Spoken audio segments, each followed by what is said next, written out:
Ahmedabad central જેલમાં પણ રક્ષાબંધનની ઉજવણી કરવામાં આવી છે। ભાઈઓને જોઈ બહેનોની આંખમાં આંસુ આવ્યા। ભાઈઓને રાખડી બાંધી બહેનોએ પ્રાર્થના કરી છે। રક્ષા બાંધી ભાઈની રક્ષા માટે બહેને પ્રાર્થના કરી છે। મીઠાઈ ખવડાવી જેલમાંથી જલ્દી બહાર આવે તે માટે પ્રાર્થના કરી છે। સેન્ટ્રલ જેલમાં કાચા કામના 38 જેટલા કેદીઓ છે।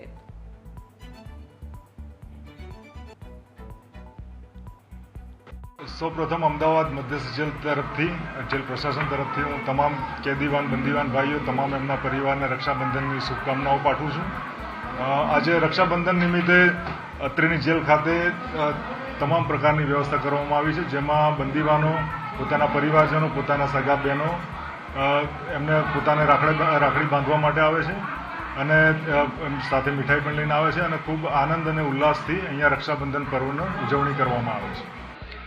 રક્ષાબંધનનો તહેવાર એટલે પવિત્ર ભાઈ અને બહેનના પ્રેમનો તહેવાર હોય છે। એમાં બહેન જે છે તે પોતાના ભાઈની લાંબી આયુષ્ય અને રક્ષા માટે પ્રાર્થના કરતી હોય છે। ત્યારે અમદાવાદની સેન્ટ્રલ જેલમાં પણ આજે કાર્યક્રમ જે છે રક્ષાબંધનનો તે ઉજવવામાં આવી રહ્યો છે। વહેલી સવારથી જ બહેનો જે છે તે પોતાના ભાઈઓને રાખડી બાંધવા માટે જે છે તે આવી પહોંચી છે।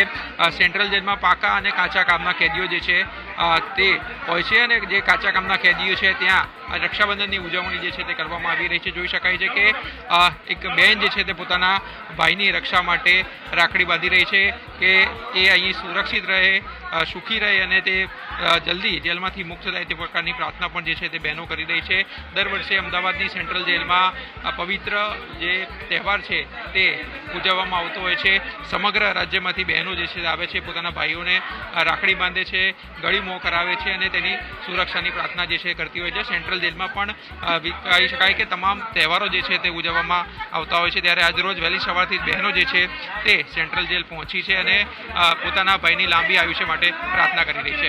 કેમેરામેન સુરેશ રાજપૂત સાથે આશુતોષ ઉપાધ્યાય, ન્યૂઝ કેપિટલ, અમદાવાદ।